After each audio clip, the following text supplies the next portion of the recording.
So, realistically, doctor, how long does she have? I need a timeline. Those were the first words my husband said when he found out I had cancer. Not, is she going to be okay? Not, what can we do? Not even my name. He wanted a timeline, like I was a project with a deadline, like my life was a lease about to expire. My name is Nadia Elise Carter. I'm 38 years old, a pharmacist in Atlanta, and I was sitting in an oncologist's office still trying to breathe through the word cancer, when the man who swore to love me in sickness and in health looked right past me and asked my doctor when I'd be gone. But Dr. O.C. didn't answer the way Derek expected.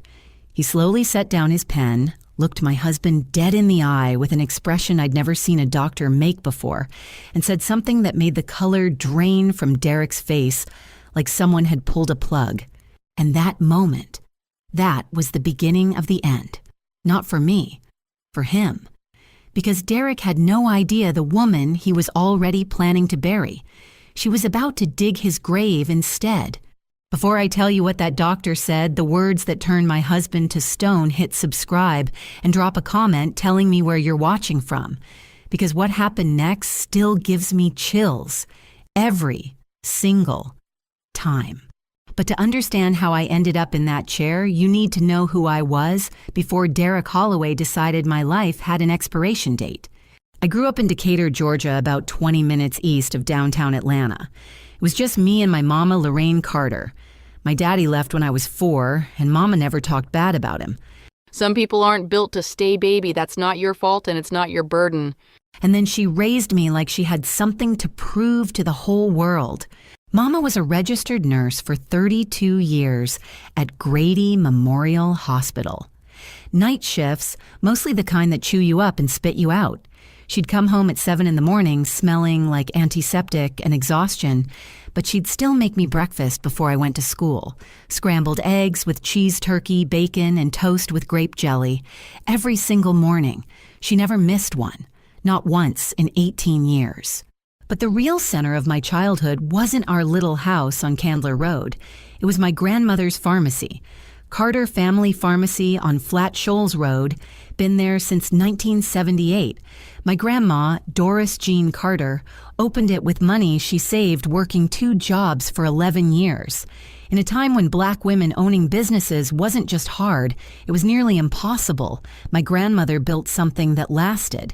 I spent every afternoon after school sitting behind that pharmacy counter doing homework on a folding chair while Grandma Doris filled prescriptions and talked to her customers like they were family. Because to her, they were. She knew everyone by name, knew their medications, their allergies, their children's birthdays. She'd slip candy into the bags for the little ones and call every elderly customer sweetheart when she handed them their pills. She used to tell me, Nadia, this pharmacy isn't just a business. It's a promise that somebody in this neighborhood cares whether you get better. Those words shaped everything I became. I went to Xavier University of Louisiana for pre-pharmacy, then got my Doctor of Pharmacy degree from Mercer University right here in Atlanta. Graduated with honors.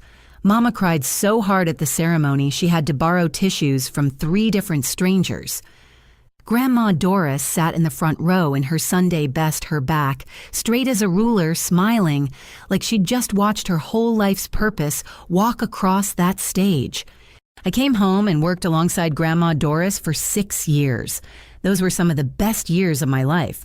Just me and her behind that counter, serving our community, talking about everything under the sun. She taught me things they never covered in pharmacy school. How to look a patient in the eye and really listen. How to notice when someone's prescription changes could mean their doctor wasn't paying attention.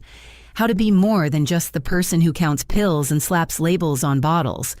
When Grandma Doris passed at 81, she left me the pharmacy, the whole thing. The building, the inventory, the licenses, everything. She also left me a letter that I still keep in my office safe. It said, "Baby girl, I built this with my bare hands. Don't you ever let anybody take it from you. Not a man, not a bank, not nobody. This is yours. It's Carter land, and Carters don't give up what's theirs." I was 30 years old when I became the sole owner of Carter Family Pharmacy. I poured everything into it. Expanded the hours, added a wellness clinic on Saturdays for people without insurance, hired 2 more pharmacists, and a part-time nutritionist. Within 3 years, revenue had doubled.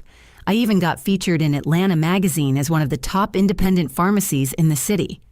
Mama cut out that article and framed it next to my pharmacy degree in her living room. I had everything I thought I needed.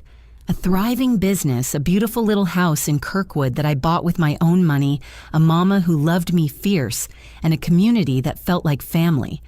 I was happy, truly deeply happy. But I was also lonely. Not the kind of lonely you feel in a crowded room, the quiet kind. The kind that creeps in at night when you're lying in bed and the house is too still and you realize there's no one to tell about your day. No one to laugh with about something silly that happened at the pharmacy. No one whose heartbeat you can feel next to yours in the dark. I was 30 years old, successful, independent, and aching for someone to share it with. That was my weakness. Not that I wanted love. Everybody wants love. My weakness was that I wanted it so badly I was willing to overlook things I shouldn't have. I was willing to fill in the blanks with hope instead of evidence. And that right there is the crack that Derek Holloway walked through. I met him at a charity gala in Buckhead, the Lynx Incorporated annual fundraiser, October of 2019. I was wearing an emerald green dress that Mama helped me pick out. He was across the room in a charcoal suit, tall, clean-shaven smile that could melt steel. He walked right up to me, extended his hand and said, I don't usually do this, but I couldn't spend the rest of the night pretending I didn't notice you. Lord, I should have run. I should have seen the performance for what it was. But that smile, that confidence, those warm brown eyes looking at me like I was the only woman in a room full of 300 people. I was done for. Derek Lamont Holloway, 39 years old, financial advisor at a mid-size investment firm in Midtown. Educated, articulate, well-dressed. He told me about his career, about his plans to make partner within 2 years, about how he valued ambition and independence in a woman. I don't want someone who needs me, he said over our first dinner at a restaurant in Inman Park. I want someone who chooses me. That's real love. God, he was good. He was so good. He remembered every little thing I told him, sent me flowers every Friday, not roses, lilies. Because I'd mentioned once, just once, that my grandmother's favorite flower was a lily. He cooked for me on Sundays, showed up at the pharmacy with lunch when I worked late. He even won over Mama Lorraine, which was no small miracle, because that woman could sniff out a lie from 3 zip codes away. But there was one thing. One small, tiny thing that I noticed early and chose to ignore. Derek asked a lot of questions about the pharmacy, not casual questions, specific ones. How much was the building worth? What kind of insurance did I carry? Was the business in my name only, or was there a trust? Did Grandma Doris leave a will, or was it probate? I told myself he was being careful, responsible, that a financial advisor would naturally think about these things. Mama didn't see it that way. She pulled me aside one Sunday after dinner, stood in her kitchen with her arms folded, and said, Baby, I like Derek just fine, but the way that man asks about your money reminds me of a banker, not a boyfriend. Just be careful what you sign. Promise me that. I promised her. And then I broke that promise in ways I'm still paying for. If only I had listened to my mama. If only I had heard what she was really trying to tell me. But I was in love. And love, when it's mixed with loneliness, makes you deaf to the truth and blind to the danger standing right in front of you. Derek proposed on a Saturday evening in April of 2021, 18 months after that gala in Buckhead. He took me to Piedmont Park, right by the lake, where the sun hits the water just right at golden hour. Got down on one knee with a 2-carat diamond ring and said, Nadia Elise Carter, I want to build a life with you. I want to protect what we have and grow it into something our grandchildren will be proud of. Protect what we have. I thought that was the most romantic thing a man could say. I didn't realize he was already talking about my assets. We got married 4 months later at a beautiful little venue in Roswell. Mama walked me down the aisle since I didn't have a father to do it. She held my arm tight, smiled at the guests, and whispered right before she let go. I'm happy for you, baby. Just remember who you were before today. Don't ever lose that woman. Darers. I promised I wouldn't. Another promise I'd break. Derek's mother, Gloria Holloway, flew in from Charlotte for the wedding. She was a retired office manager, mid-60s, sharp-tongued, and the kind of woman who smiled at you while her eyes said something entirely different. She hugged me at the reception and said, "Welcome to the family, Nadia. I hope you can keep up with my son. He's destined for great things." Not, "I'm so happy for you both," not, "take care of each other," just, "I hope you can keep up." I laughed it off. I shouldn't have. The first 2 years of marriage were beautiful. At least that's what they looked like from the outside. We bought a 4-bedroom house in Midtown. Derek got his promotion to senior advisor. I was still running the pharmacy, still doing the Saturday wellness clinics, still connected to my community. On paper, we were the couple everyone wanted to be. Successful, attractive, in love. Our friends called us goals. Our neighbors brought us wine at housewarming. Gloria even started calling me daughter on the phone, which made me feel like I'd finally earned her approval. Derek was attentive those first 2 years. He'd leave little notes on the bathroom mirror before he went to work. He'd rub my feet when I came home exhausted from a long day at the pharmacy. He'd pull me close in bed and say, I still can't believe you're mine. And I believed him. Every word, every gesture, every perfectly timed kiss. But there were cracks, tiny ones. So small you had to squint to see them, and I wasn't squinting. I was too busy being happy. It started with the insurance. About 6 months after the wedding, Derek sat me down at the kitchen table with a stack of papers and said we needed to get our finances in order. We're building something, Nadia. We need to protect it. There it was again.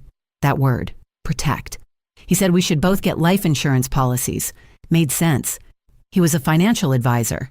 This was his expertise. I trusted him. He handled everything. Picked the company, chose the coverage amounts, filled out the forms. All I had to do was sign. He told me we each had policies worth $400,000. Equal. Fair. Partners. 8 months later, I was looking for a receipt in his home office and found an email confirmation from the insurance company. I almost didn't open it, but something, call it instinct, call it God, call it Grandma Doris whispering from the other side, something made me click.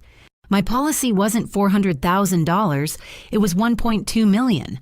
Derek's policy still $400,000, exactly what he told me.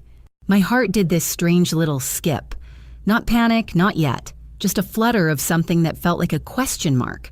I brought it up over dinner that night, trying to keep my voice casual. "Baby, I saw something about our insurance policies. How come mine is so much higher than yours?" Because your pharmacy is worth more than my salary, Nadia. If something happened to you, that business would need a financial cushion to survive the transition. It's standard planning for business owners. I'm surprised your accountant didn't suggest it years ago. Then he looked up, smiled, and said, That's why you married a financial advisor, baby. I think about these things so you don't have to. It made sense. It sounded logical. It sounded like something a man who loved me and understood money would say, so I let it go. I folded that question mark into a period and moved on. Mama didn't let it go that easily. I made the mistake of mentioning it to her during one of our Sunday phone calls. She got real quiet, that dangerous quiet Mama gets when she's thinking hard and doesn't like what she's finding. Then she said, $1.2 million on you and 400 on him. Baby, that math don't sit right with me. Why is your life worth 3 times his in his own plan? I told her she was overthinking it, that Derek was the expert, that he'd never do anything to hurt me. She said, I didn't say he'd hurt you. I said the math don't sit right. Those are 2 different things. For now. I should have listened. Lord, I should have listened. Around that same time, something else started happening. Something I didn't connect to anything because it seemed so ordinary. I was tired. Not regular tired. Not end of a long day tired. A deep, bone-heavy tiredness that sleep didn't fix. I'd wake up in the morning feeling like I'd been awake all night. My appetite disappeared. I dropped 11 pounds in 2 months without trying. Sometimes there was this dull ache in my lower belly, like a cramp that never fully arrived and never fully left. I mentioned it to Derek one evening.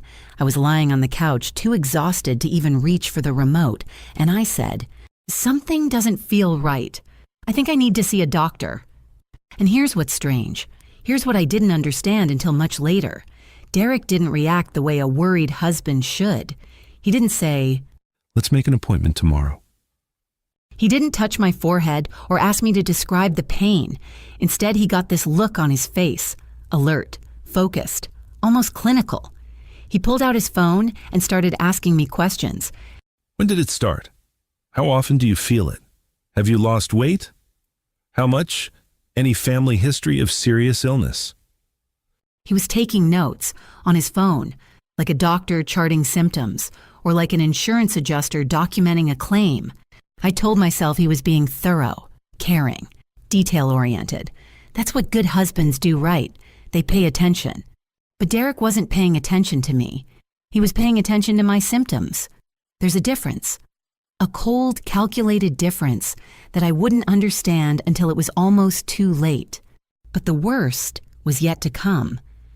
Because the cracks I was ignoring in my marriage were nothing compared to what was growing silently inside my body. And the man sleeping next to me every night, he wasn't afraid of what that illness might do to me. He was counting on it. The tiredness got worse.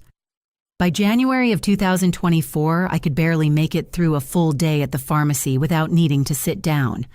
My assistant pharmacist, a sweet young woman named Keela, started covering for me more and more. She never complained. She'd just look at me with those worried eyes and say, "Miss Nadia, please go sit down. I got this." I finally made an appointment with my gynecologist. She ran some blood work, did an ultrasound, and the look on her face when she studied that screen told me everything her mouth hadn't said yet. She referred me to an oncologist immediately, Dr. Raymond Osei at Emory Winship Cancer Institute. The waiting room at Emory smelled like recycled air and hand sanitizer. I sat there clutching my purse like it was a life raft watching other patients walk in and out, wondering which ones had gotten good news and which ones hadn't. Derek sat beside me scrolling through his phone. He hadn't said much on the drive over. No reassuring words, no hand on my knee, no. "Whatever it is, we'll face it together." Just silence and the tap, tap, tap of his thumbs on that screen. Dr. Osei was a tall man with kind eyes and a voice that was calm without being cold. Ghanaian accent, gentle but precise. The kind of doctor who looks at you like you're a person, not a chart. He sat across from us, opened my file, and said the words that changed everything. Mrs. Holloway, the results confirm ovarian cancer. Stage 2, it's serious, but I want you to hear me clearly. This is treatable. With aggressive chemotherapy and close monitoring, the prognosis is very favorable. We're catching this early enough to fight it. Treatable. Favorable. Fight it. Those words should have given me hope. And they did. For about 3 seconds. Because that's how long it took for Derek to lean forward in his chair, bypass me completely, look Dr. Osei straight in the face and ask, "So realistically, doctor, how long does she have? I need a timeline." The room went silent. Not quiet. Silent. The kind of silence that has weight that presses against your eardrums. I turned to look at my husband. My hands had gone numb. My stomach felt like it had dropped through the floor and kept falling. I searched his face for something. Grief, fear, love, anything. But all I saw was calculation. His eyes were steady. His jaw was set. He looked like a man in a business meeting asking about quarterly projections. Dr. Osei didn't answer right away. He set his pen down on the desk slowly, deliberately, like each movement was a sentence he was composing in his head. Then he looked at Derek with an expression that I would later learn was the moment he started watching my husband the way a hawk watches a snake. Mr. Holloway, He said, his voice dropping half a register. Your wife has a very treatable form of this illness. With proper care, she could live another 40, 50 years, grow old, watch grandchildren play in her yard. He paused. Let those words fill every corner of that room. Then he leaned forward just slightly and said, The question isn't how long she has. The question is why. That's the first thing you asked. Derek's face went white. Not pale. White. Like someone had reached inside him and turned off every drop of blood below his skin. His mouth opened, closed, opened again. For one perfect, beautiful second, my husband had absolutely nothing to say. Then the mask came back, quick, practiced. I didn't mean it like that, doctor. I'm just trying to understand the full picture. I'm a financial advisor. I think in timelines. It's just how my brain works. Of course I want my wife to be okay. That's all I want. He reached over and grabbed my hand, squeezed it, and for the first time in our marriage, his touch made my skin crawl. Dr. Osi nodded politely, but his eyes never softened. He spent the next 30 minutes explaining the treatment plan to me. Chemotherapy cycles, side effects, timeline for recovery follow-up scans. He spoke directly to me the entire time. Not once did he address Derek again. When the appointment ended and Derek stepped out to use the restroom, something small but important happened. Nurse Patrice, a sturdy woman in her 50s who'd been in the room taking notes, touched my arm gently and said, Honey, Dr. Osi is the best there is. You're in good hands. Don't you worry about a thing. But it was the way she looked at me that I remembered. Not just with kindness, with something else, something protective. Like she knew something I didn't. Like she'd seen something in that room that worried her far more than my diagnosis. What I didn't know then was that Nurse Patrice had seen plenty. Before our appointment, while I was filling out paperwork in the waiting area, she'd walked past the hallway and heard Derek on the phone. His back was turned, his voice low, but Patrice had 30 years of listening to things people thought nobody could hear. It might be sooner than we thought. Start looking at the paperwork. I want everything ready to move the minute we get a confirmed timeline. She reported it to Dr. Osi that same afternoon. And Dr. Osi, a man who had spent 23 years treating cancer, who had watched families break and mend and break again in the face of illness, who knew the difference between a frightened husband and a calculating one, Dr. Osi started paying very close attention. But I didn't know any of that yet. All I knew was that I had cancer, that my husband's first question was when I would be gone, and that something deep in my gut, something even the cancer couldn't touch, was telling me that Derek's reaction wasn't right. It wasn't shock. It wasn't denial. It wasn't even selfishness. It was anticipation. I tried to talk to him about it on the drive home. Derek, what you said in there about the timeline that didn't feel right to me, that hurt. Nadia, you're being too emotional. I asked because I need to plan our finances. Treatment is expensive. Insurance doesn't cover everything. I was thinking about us, about our future, but sure, make me the bad guy for being practical. Gaslighting. I didn't know the word for it then. I just knew that somehow in the span of 3 sentences, he'd taken my pain and turned it into my problem. He'd made me feel guilty for questioning the man who'd just asked my doctor when I would be gone. So I apologized. God forgive me, I apologized to him. You're right, I'm sorry, I'm just scared. I know, baby. We'll get through this.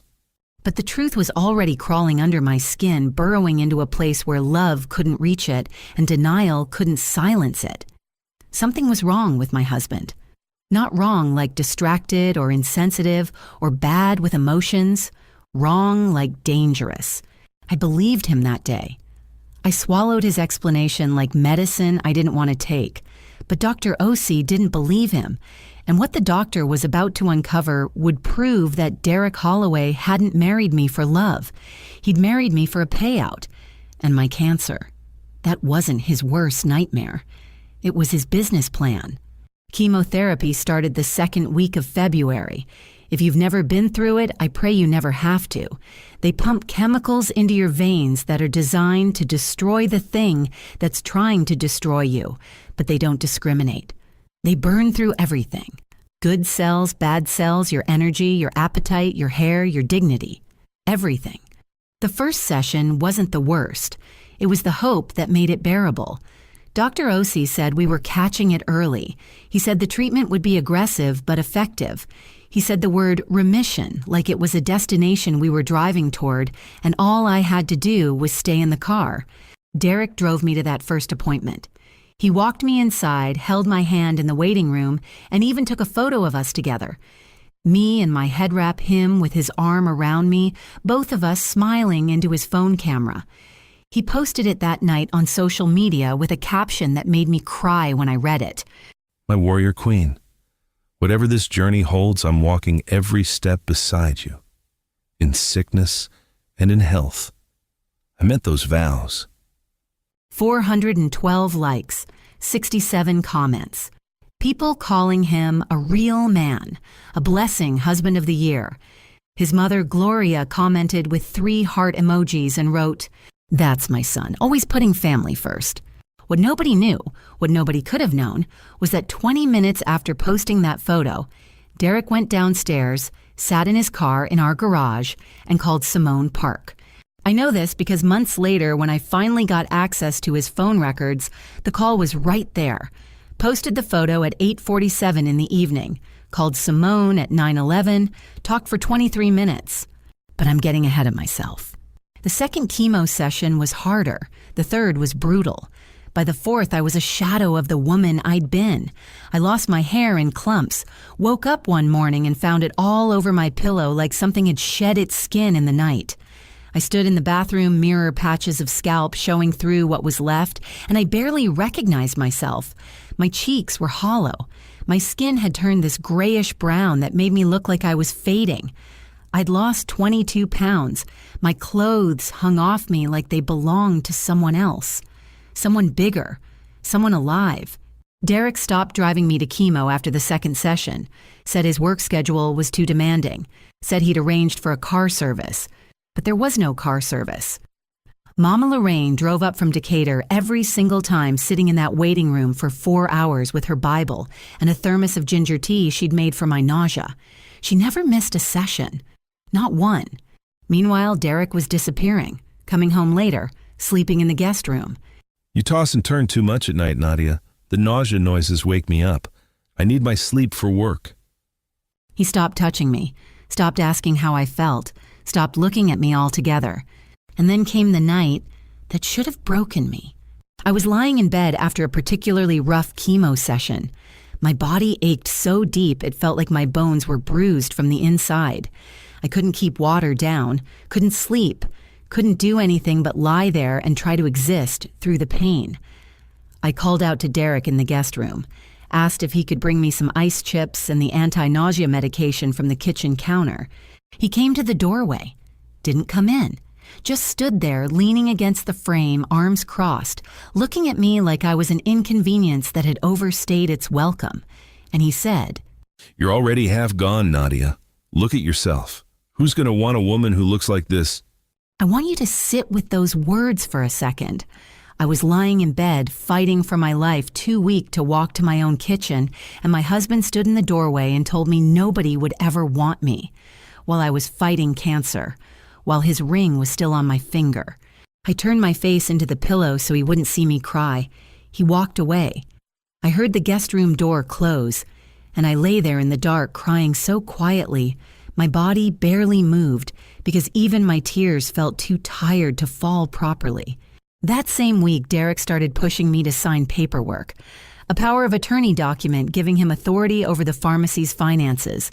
Just in case, He said, if you get too sick to manage things, someone needs to keep the lights on. He slid the papers across the kitchen table with a pen, casual as ordering coffee. I almost signed. God help me, I almost signed right there. I was exhausted, sick, beaten down in every way a person can be beaten down. My hand was reaching for that pen when my phone buzzed. A text from Mama, just 5 words. Don't sign nothing, baby girl. I don't know if it was intuition or if Mama had some kind of spiritual radar, but that text arrived at the exact moment I needed it. I pulled my hand back and told Derek I wanted my own lawyer to review the documents first. His face changed, just for a second. A flash of something cold and sharp behind his eyes, like a blade catching light. Then the mask came back. Sure, baby. Whatever makes you comfortable. No rush. But there was a rush. I just didn't know it yet. because while I was losing my hair and my strength and my will to keep fighting, Derek was busy building a life without me.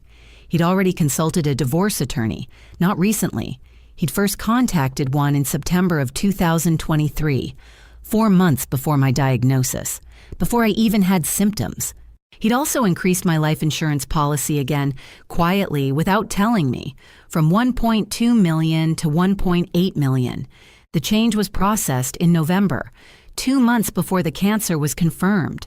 And Simone Park, the woman he'd been calling from our garage, she wasn't just his coworker. She was his escape plan, his new beginning, his reward for waiting out my illness. But here's what none of them counted on. Not Derek, not Simone, not Gloria, who called me every Sunday with that syrupy voice and told me to stay strong, sweetheart, while telling Derek on a separate call that I was dragging this out longer than expected. None of them counted on Dr. Raymond Osei, because while my husband was planning my exit, my doctor was building a case, and he was about to bring that case directly to me. It was a Tuesday afternoon in late April when Dr. Osei asked me to come in for what he called a private follow-up consultation. He was very specific. He said to come alone. He said it was about my treatment plan and that it was important I heard this without distractions. I didn't think much of it. Derek didn't either because I didn't tell him. Something in the doctor's voice, a quiet urgency that had nothing to do with medicine, told me this meeting wasn't about chemotherapy. Mama drove me. She waited in the car with her thermos and her Bible, same as always. I walked into Dr. Osei's office on shaking legs, partly from the chemo, partly from a fear I couldn't name. He was sitting behind his desk, his hands folded his face, carrying something heavier than concern. Nurse Patrice was there too, standing by the window with her arms crossed, her lips pressed together tight. Mrs. Holloway, please sit down. What I'm about to share with you is not easy to hear, but I believe as your physician and as a human being that you have a right to know. My heart started hammering. I gripped the armrests of the chair like the room might tilt. He told me everything. He told me that Nurse Patrice had overheard Derek on the phone in the hallway before our very first appointment, that she'd heard him say, "It might be sooner than we thought. Start looking at the paperwork." He told me that during 3 subsequent chemo sessions, when Derek claimed he was too busy with work to drive me, Patrice had seen him in the hospital parking garage, not leaving, sitting in his car, making phone calls. Each time she'd passed close enough to catch fragments, words like timeline, payout, and beneficiary update. He told me that he'd contacted a colleague at the hospital's legal department quietly to ask hypothetical questions about insurance fraud, and that colleague had flagged something alarming.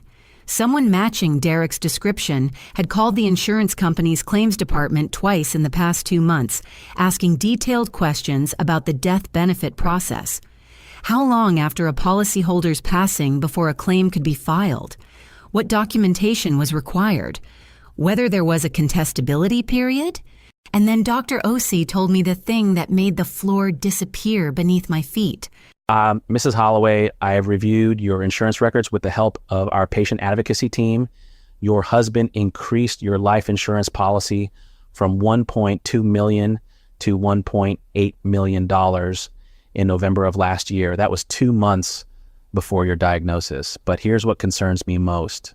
He paused, and I could see him choosing his next words with the precision of a surgeon. He initially raised your policy from $400,000 to $1.2 million in March of 2022. That was barely 8 months after your wedding. The pattern of increases combined with the phone calls my nurse overheard suggests that your husband has been financially positioning himself around your health for a very long time. The room started spinning, not metaphorically, actually spinning. I grabbed the edge of his desk to keep from falling out of my chair. Nurse Patrice was beside me in 2 steps, her hand on my shoulder, steady and warm. Breathe, sweetheart. Just breathe. But how do you breathe when you realize the man you sleep next to every night has been calculating the dollar value of your death? How do you breathe when the person who vowed to love you in sickness and in health was treating your sickness like an investment opportunity? Everything I believed was a lie. every "I love you," every note on the bathroom mirror, every time he held me close and whispered. I still can't believe you're mine. He didn't mean mine as in his heart. He meant mine as in his portfolio. I sat in that office and cried. Not the quiet tears I'd been crying for months into my pillow. These were ugly, heaving sobs that came from somewhere deeper than grief, from the place where trust lives before it gets murdered. Nurse Patrice held me. Dr. O.C. waited. He didn't rush me. He just sat there, this man who'd seen 1,000 patients break down in his office, and he let me fall apart because he knew I needed to before I could put myself back together. When I could finally speak, I asked him why.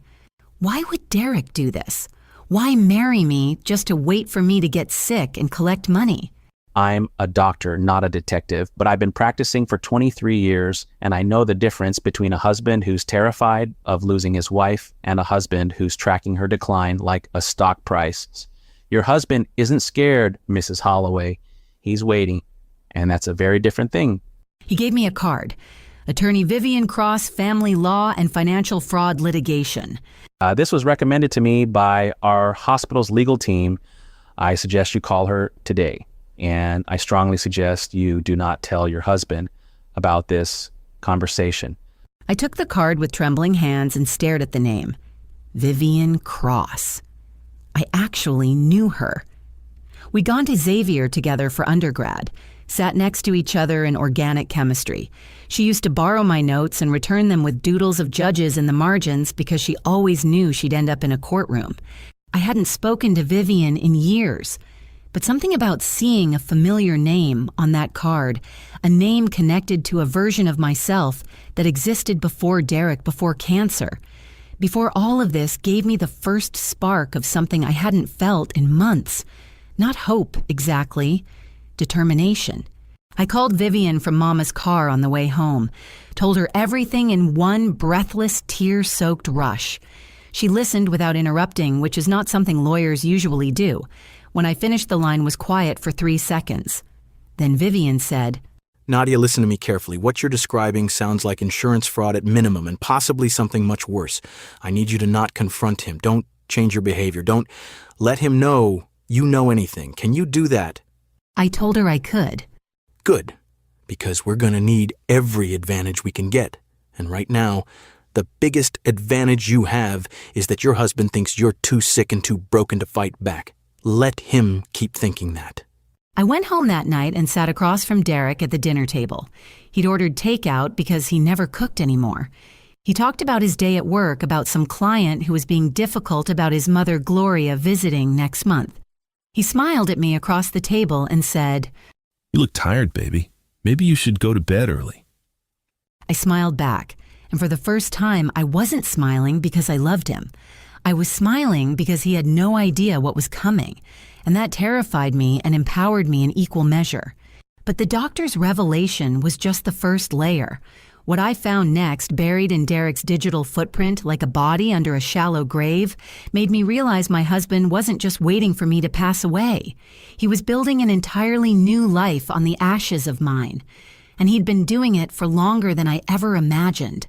Something inside me shifted that night. Not loudly, not dramatically. It was quiet. The kind of quiet that comes right before a storm touches down.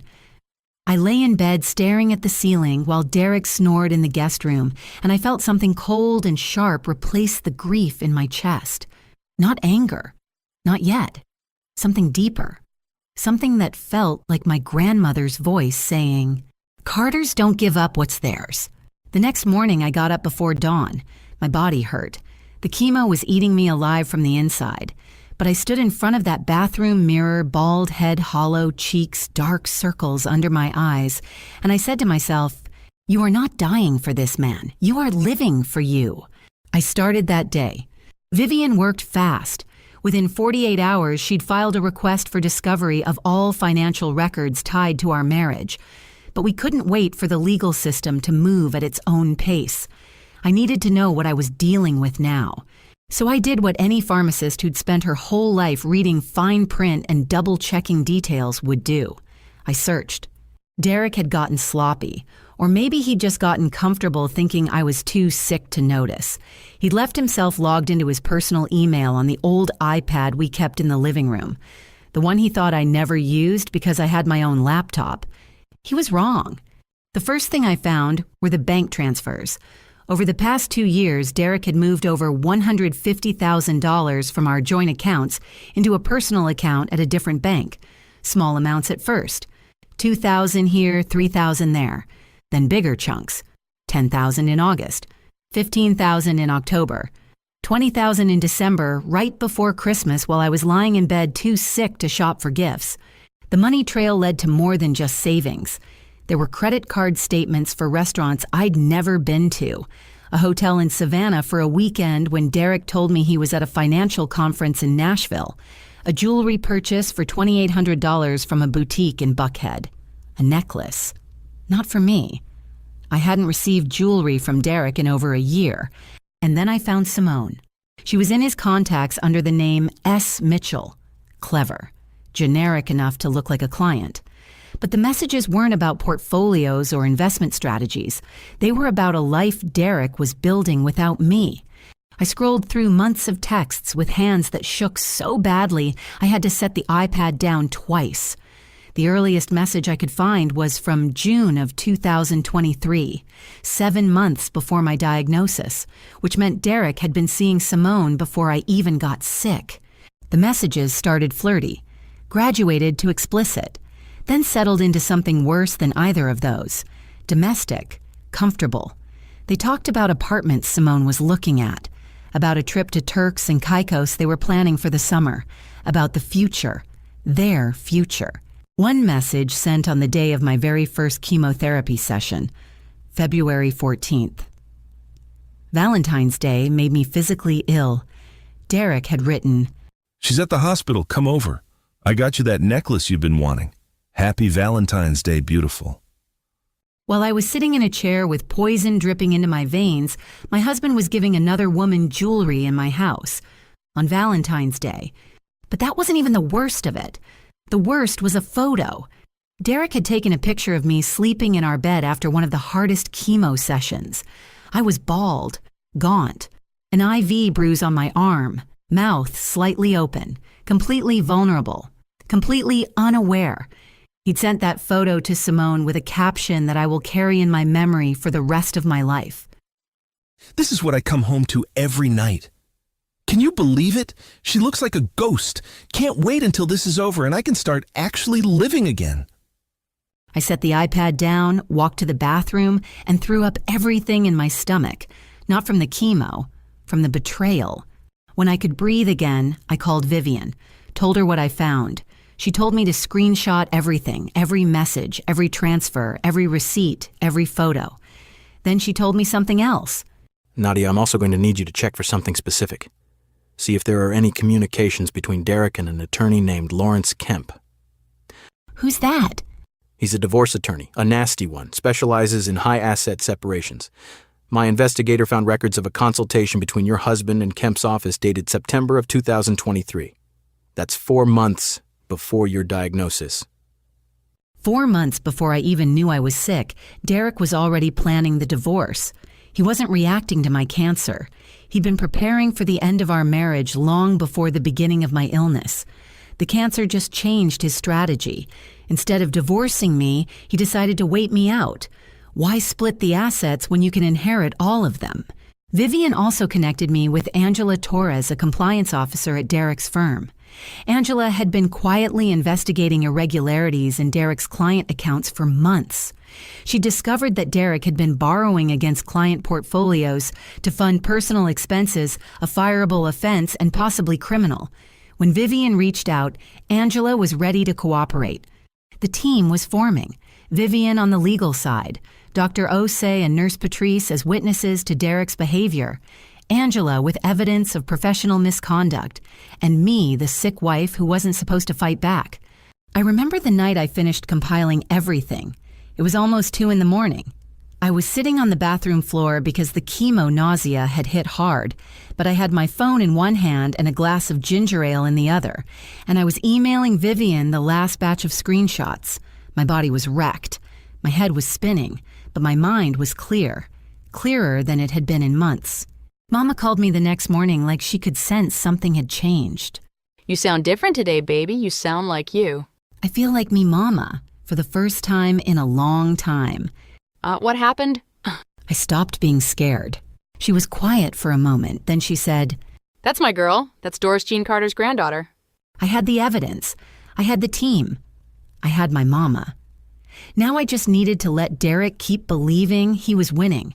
Let him keep thinking I was too weak, too sick, too broken to see what he was doing.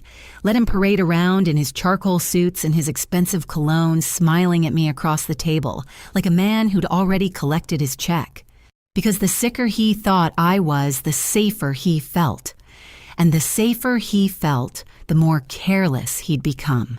And the more careless he became, the deeper he'd dig his own grave. I smiled into the phone and told Mama I'd see her Sunday.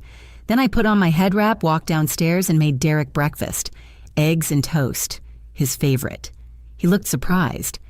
You didn't have to do this, baby. He said, actually smiling at me for the first time in weeks. I wanted to. You take such good care of me. And he ate every bite, completely unaware that the woman across the table wasn't his dying wife anymore. She was his undoing. The next 3 weeks were the hardest performance of my life. Harder than chemo, harder than losing my hair, because I had to look at the man who was betting on my death and pretend I still loved him. Every morning, every dinner, every good night. Vivian's strategy was precise. She called it, Let the snake stretch out before you cut off its head. we needed Derek to feel so confident, so untouchable, that he'd keep making moves. Every move he made was another piece of evidence, another nail in his coffin. And Derek delivered. Oh, he delivered. First came the GoFundMe. I found out about it through Kyla, my assistant pharmacist. She came into work one morning looking uncomfortable, twisting her fingers, and finally said, Miss Nadia, I don't know if you know about this, but your husband set up a fundraiser online for your treatment. It's raised almost $47,000. I stared at her. What fundraiser? She showed me on her phone. There it was. A GoFundMe page titled, Help Nadia Fight Supporting My Wife's Cancer Battle. The cover photo was that same picture from my first chemo session. Derek with his arm around me, both of us smiling. The description was beautifully written, heartbreaking even. It talked about my strength, my courage, my pharmacy, our love story. It asked people to donate whatever they could to help cover the costs of treatment. The page had been shared over 2,000 times. Comments from strangers saying, God bless you both. Comments from our friends calling Derek an angel. Comments from people who'd never met us but were moved by the love story of a devoted husband fighting alongside his wife. $47,000, and not a single cent of it had gone toward my medical bills. I checked. Vivian checked. The money went straight into Derek's personal account, the same one where he'd been hiding the transfers from our joint savings. He was literally profiting from my cancer. Taking donations meant for my treatment and spending them on Simone Park and his secret life. The audacity of it was so staggering that when I showed Vivian, she just sat there for 10 full seconds saying nothing. Then she said, Nadia, this isn't just fraud, this is a prosecutor's dream. Screenshot, saved, filed. But Derek wasn't done. He was reaching the peak of his arrogance, and people who feel untouchable always go too far. His mother, Gloria, came to visit in mid-May. She stayed at our house for 5 days. 5 days of Gloria watching me struggle to eat, struggle to walk to the bathroom, struggle to exist, and never once offering to help. She'd sit on the couch scrolling her phone while I crawled from the bedroom to the kitchen for water. She'd look at me over her reading glasses and say things like, You know, Nadia, my son has needs. A marriage requires effort from both sides, even when you're not feeling your best. On the third night of Gloria's visit, I heard them talking in the kitchen. I was supposed to be asleep. The chemo knocked me out most evenings by 8. But that night, the nausea had kept me up, and I was lying in the dark with my door cracked open. Gloria's voice carried. It always did. Derek, honey, how much longer is this going to go on? She looks terrible. I'm not trying to be cruel, but look at her. She can barely stand. Mama, these things take time. I know, but have you talked to the lawyers? Is everything in order? I don't want you wasting the best years of your life sitting around waiting for... She didn't finish the sentence. She didn't have to. Everything's handled, Mama. The insurance, the pharmacy, the accounts. When the time comes, we'll be set. All of us. All of us. Including Gloria. She wasn't just tolerating Derek's plan. She was a partner in it. She was waiting for my death alongside her son, measuring my decline like a countdown to payday. I recorded that conversation on my phone, hands shaking so badly I nearly dropped it twice. But I got every word. The following week, Derek made his biggest move yet.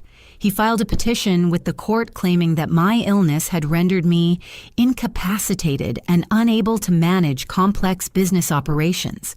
He was requesting emergency temporary conservatorship over Carter Family Pharmacy, my grandmother's pharmacy, the building Doris Jean Carter built with 11 years of sweat and sacrifice. He filed it without telling me. I found out from Vivian, who'd set up alerts on all court filings connected to my name. She called me at 7 a.m, her voice tight with controlled fury. Nadia, he filed for conservatorship. He's trying to take the pharmacy. My blood went cold. Can he do that? He's arguing that you're too ill to manage it. He has a letter from a doctor, not Dr. Osi, some physician he found, who's willing to state that chemotherapy patients often experience cognitive impairment. It's a stretch, but some judges grant emergency orders based on less. Vivian, if he gets control of that pharmacy? I know. He'll drain it dry before the ink is dry in the order, but listen to me. We're not going to let that happen. I'm filing an opposition motion today, and Nadia, I think it's time to stop playing defense. She was right. We'd been gathering evidence for weeks. Bank records, text messages, the GoFundMe fraud. The insurance increases the recorded conversation with Gloria Angela Torres's evidence of professional misconduct at Derek's firm. We had more than enough. Vivian filed for divorce on my behalf that same afternoon. But not just divorce. She filed a counterpetition for emergency protective orders, a claim for fraudulent misappropriation of marital assets, and a referral to the district attorney's office for investigation of insurance fraud and GoFundMe wire fraud. She also made one more call. To the compliance department at Derek's firm. Angela Torres had been waiting. The internal investigation into Derek's misuse of client funds was about to become very external. That night I cooked dinner one last time. Baked chicken, collard greens, cornbread. I was so weak I had to sit on a stool in the kitchen to do it, but I made every dish from scratch because I wanted Derek to remember this meal. I wanted it to be the last normal evening he'd ever have. He came home, saw the table set, and actually looked pleased. This looks amazing, baby. I can't remember the last time you cooked. I wanted to do something nice for you. You've been so patient with me through all of this. He sat down, spread his napkin on his lap, and smiled. That smile, that perfect, practiced, worthless smile. I married a woman, not a patient. He said almost to himself, like he was reciting an inside joke. Then he caught himself and added, But I'd marry you again in a heartbeat. Liar. I smiled back across the table. I know you would, baby.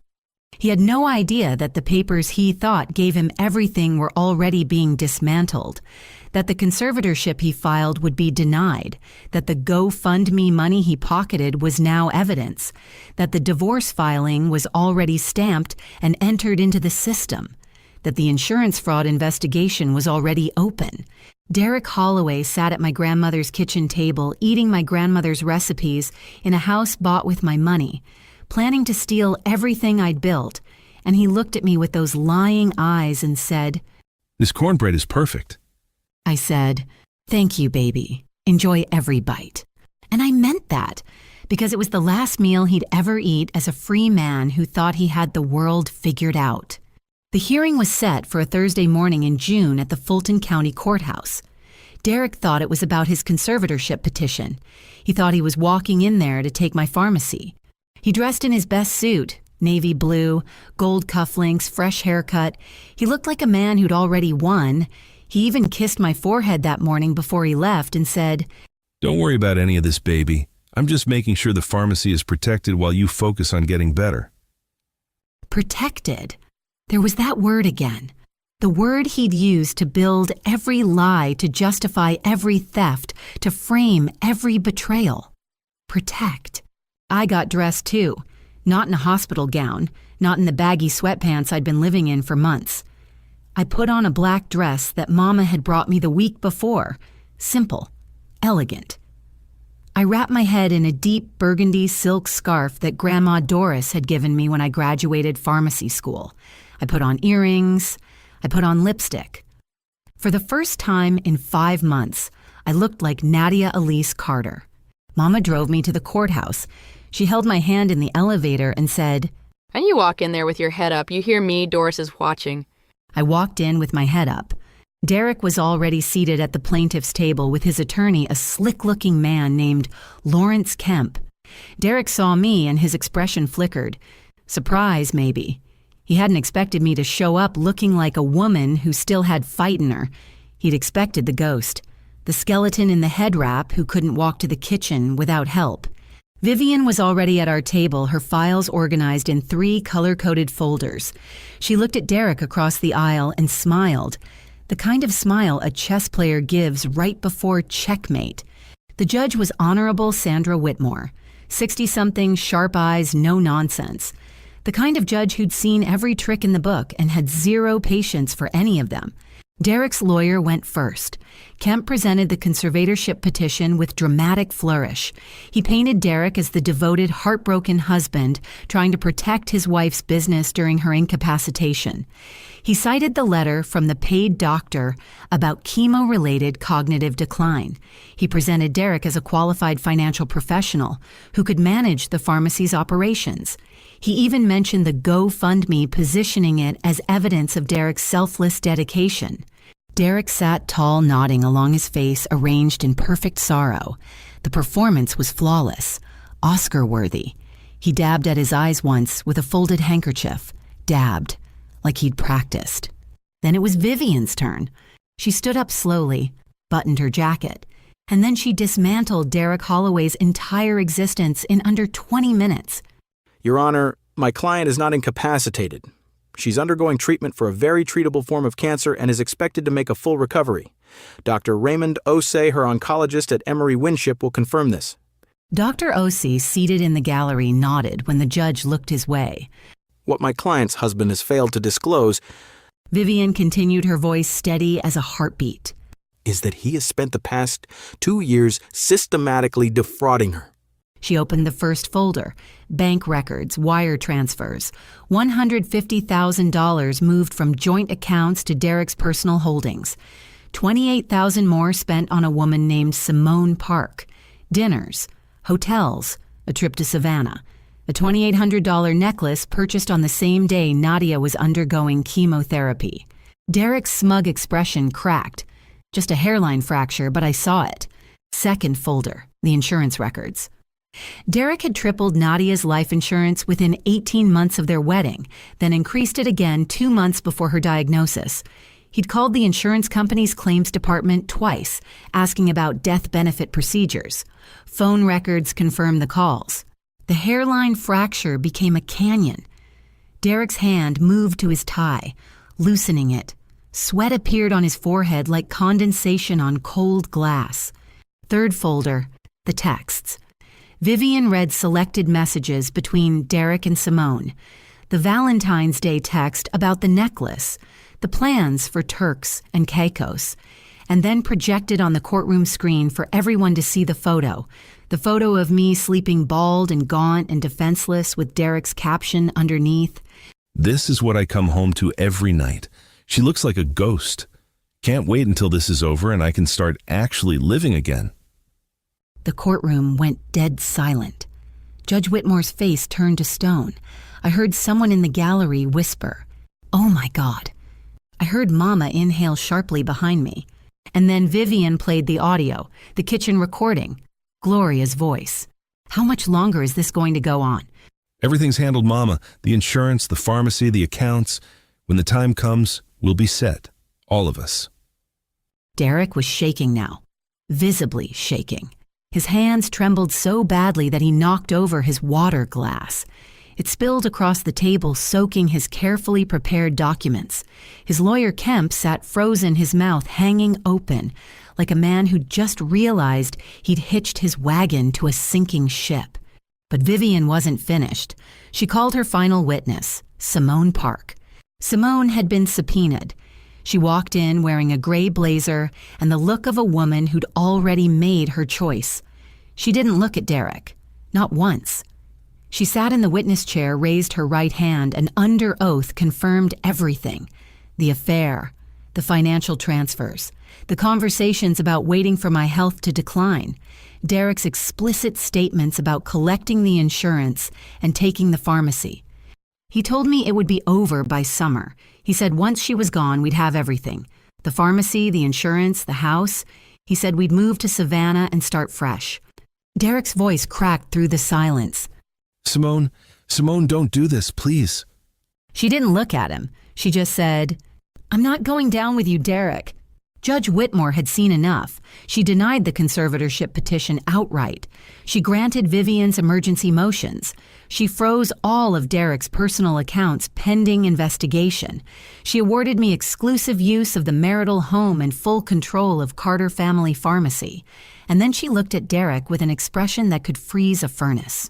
Mr. Holloway, in my 31 years on the bench, I have seen greed in many forms.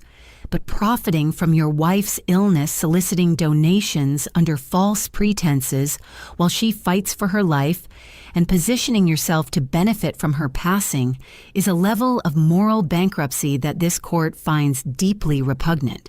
She turned to the district attorney's representative in the gallery. "I'm referring this matter for criminal investigation, insurance fraud, wire fraud, and misappropriation of marital assets. I suggest Mr. Holloway retain a very good criminal defense attorney." Derek's knees buckled as he stood. He grabbed the table to keep from falling. His face was the color of wet ash. That same face that used to smile at me across the dinner table, that used to whisper, "I still can't believe you're mine," was now collapsing in on itself like a building being demolished from the inside. "Nadia, He said, his voice breaking, crumbling, a voice I'd never heard before. please, I'm sorry. I love you. I made a mistake. We can work this out. Please." I looked at him, long and steady, the way Dr. Osei had looked at him that first day in the oncologist's office, and I said, "You didn't make a mistake, Derek. You made a plan, and the only thing you're sorry about is that it failed." I stood up. Mama was waiting at the back of the courtroom. She was crying, but her back was straight like Grandma Doris's at my graduation. I walked toward her, and with every step I took away from Derek Holloway, I felt lighter. Not cured, not healed, but free. Behind me, I heard Derek calling my name, but I didn't turn around. Carters don't look back at what's already burning. 6 months later, on a December morning so crisp the air tasted like new beginnings, Dr. Osei sat across from me in his office, the same office where my world had shattered, and he said the words I'd been fighting to hear. Mrs. Carter. He said, using my maiden name for the first time and smiling when he said it. Your latest scans are clean. No evidence of active disease. You are officially in remission. I didn't scream. I didn't jump out of my chair. I just sat there and let the tears run down my face, slow and quiet and full of everything I'd survived to get to that moment. Nurse Patrice was standing by the window, same spot she'd been in the day she helped save my life, and she was crying too.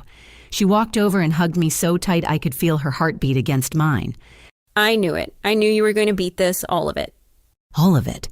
Not just the cancer, all of it. The divorce was finalized in November.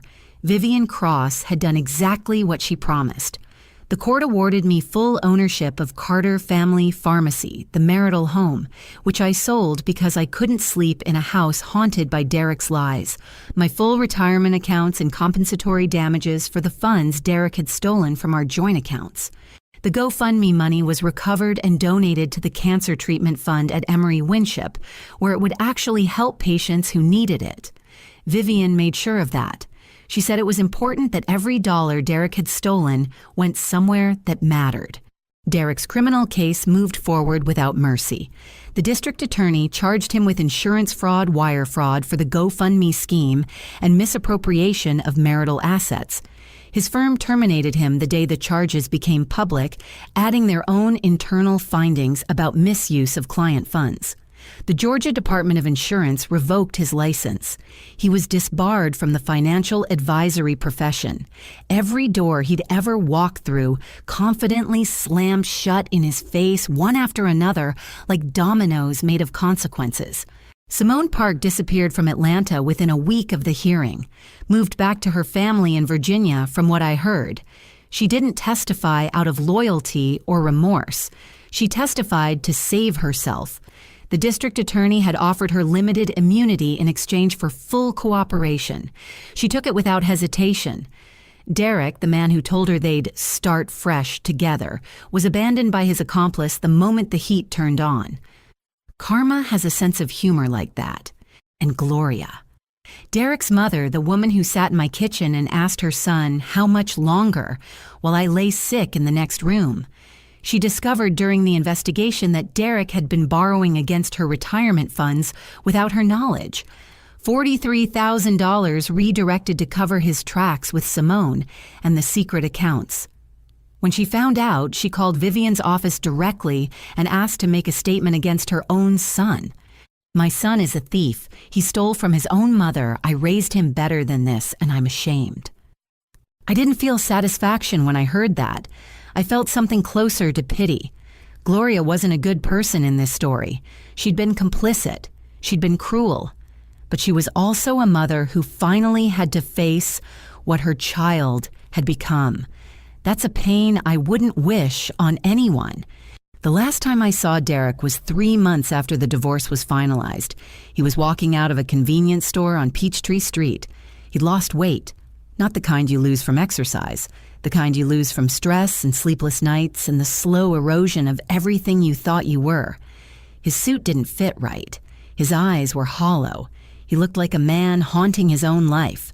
He saw me and stopped. For a moment, neither of us moved. Then he opened his mouth and said, Nadia, I held up my hand. Don't. And I kept walking. There was nothing he could say. No apology big enough, no excuse creative enough, no lie smooth enough to undo what he'd done. He'd asked a doctor when his wife would be gone so he could cash in. He'd photographed her at her lowest and mocked her to his mistress. He'd stolen money meant for her treatment. He'd tried to take the pharmacy her grandmother built with bare hands and tired knees. Some things don't get forgiven, they just get survived. I moved into a cozy 2-bedroom apartment in Decatur, 3 blocks from Mama. Close enough to walk over for Sunday dinners, far enough to have my own space. I painted the walls warm gold and hung Grandma Doris's pharmacy license in the living room next to my diploma. I adopted a cat named Ginger who likes to sleep on my chest while I watch old movies at night. It's a small life, a quiet life, but every inch of it is mine. The pharmacy is thriving. We expanded the Saturday Wellness Clinic to include free cancer screenings for uninsured women. Keela is now a full partner. We hired 2 new technicians and a community health coordinator. Revenue is higher than it's ever been, and I get to walk through those doors every morning and remember why Grandma Doris built that place. Not for profit, for promise. Mama comes by the pharmacy every Wednesday with lunch. We sit in the back office and eat together, just the 2 of us talking about everything and nothing. Last week, she looked at me over her container of butter beans and said, Which you know what I'm proudest of. It's not that you won, it's that you didn't let losing yourself become the price of fighting. I carry those words with me. I'm not the same woman I was before Derek Holloway. I can't be. But I'm not broken either. I'm different. I'm the version of Nadia Elise Carter that walked through fire, through poison, through betrayal, through a courtroom, and came out the other side still standing, still breathing, still running her grandmother's pharmacy, still eating Sunday dinner with her mama, still here. My name is Nadia Elise Carter. I'm 38 years old. I survived cancer. I survived a man who prayed for my death. And I am still the owner, the sole owner of Carter Family Pharmacy on Flat Shoals Road in Decatur, Georgia. Carter land, and Carters don't give up what's theirs. The illness didn't define me. His betrayal didn't break me, and the woman I became on the other side of it all, she's the one Derek never saw coming. Sometimes the people who are supposed to love us are the ones we need to survive the most. If you're going through something right now, if someone in your life is making you feel small while you're fighting to stay strong, hear me. Your worst days do not get to write your last chapter. You do. If this story touched your heart, leave a comment and tell me what it meant to you. And if you haven't already, please subscribe, because these stories matter. Your story matters, and I'll be right here telling the next one whenever you need to hear it.